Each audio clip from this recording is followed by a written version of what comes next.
ईश्वराचे आभार मानले तुम्ही, बरोबर. तुम्हाला काही असं, आम्ही जळगावून आलो, एकटा संघटन आहे आणि सर्व समाजाचं मिळून काम करतो, म्हणून आम्हाला हे पेपर वाचून वाईट वाटलं. भेटून घेऊ आपण, आणि काही कोणती शारीरिक, मानसिक, आर्थिक मदत लागेल तर आम्ही तुमच्यासोबत आहे. आम्ही तुमचे लेकर, तुमचे भाऊ, साहेब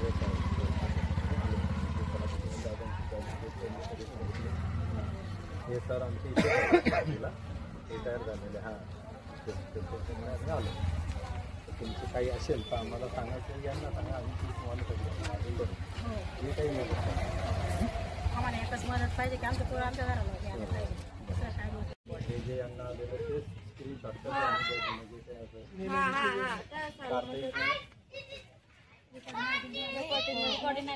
रेकॉर्ड मेसेज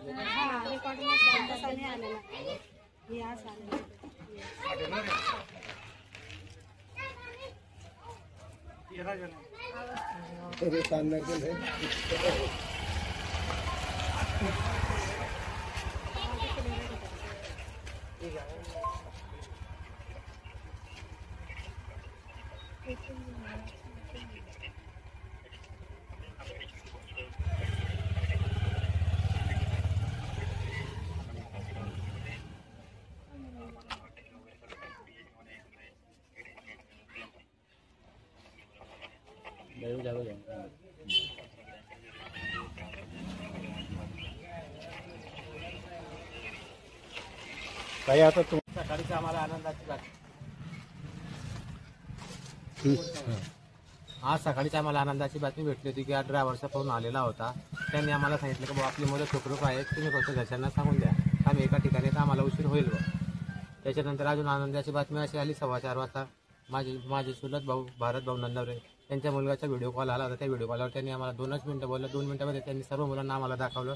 त्याच्यामध्ये आम्हाला सर्व दिसलं. त्याच्यामधले आमचे म्हणजे जी भीती त्यांच्या मनात ती पूर्णपणे निघालेली आहे. आता मैसेज आया था, फोन आया था उनका, व्हिडिओ कॉल आया था. व्हिडिओ कॉल में इतना बोला म्हणे, तर त्याने सांगितलं बाबा सगळ्याला घरून जाऊन सांगून दे म्हणे, पप्पा सगळ्यांच्या जे काही आम्ही चांगले सुरक्षित मध्ये त्याला म्हणे 10 ते 7 दिवस नेटवर्कचा कार्यक्रम येणार नाही म्हणे, त्याच्यामुळे तुम्ही काय घालची कॉल चेक नाही करा म्हणे. तेवढं तुम्ही टेन्शन घेऊ नका बाबा, प्रत्येकाच्या घरी जा. तुम्ही टेन्शन घेऊ नका, प्रत्येकाच्या घरी जा, प्रत्येकाला सांगून द्या आम्हाला व्हिडिओ कॉल आला होता आणि त्यांनी सांगितलं का बाबा तुम्ही टेन्शन घेऊ नका, माझ्यासोबत सर्व मुलं आहेत. आम्ही 15 जेवढे 15 जण आहेत ना, सर्वचे सर्व सुरक्षित आहोत. तो किस काम के लिए गए थे वहाँ? देवदर्शन देवदर्शनला गेले. देवदर्शनासाठी मुले गेलेले होते. सकाळी आज आनंदाची बातमी अशी आली का ते आम्ही ड्रायव्हरचा फोन आला तर आम्ही सुखरूप एका जागावर आहे, काही टेन्शन करण्यासारखं काही नाही. तिथे नेटवर्क नसल्यामुळे आमचे फोन लागत नाही. 2-4 दिवसामुळे नंतर फोन लागतील आम्ही खाली आल्यावर. वर्तमानपत्रातली बातमी बघून आज आम्ही जळगाव जिल्हा एकता संघटनेमार्फत आमच्या या प्राधिकरणावर जो एक संकट आलेला होता की ते 13 मुलं संपर्कहीन झालेले होते, त्यामुळे आम्ही प्रत्यक्ष येऊन त्यांच्या कुटुंबियांना या ठिकाणी भेटलो.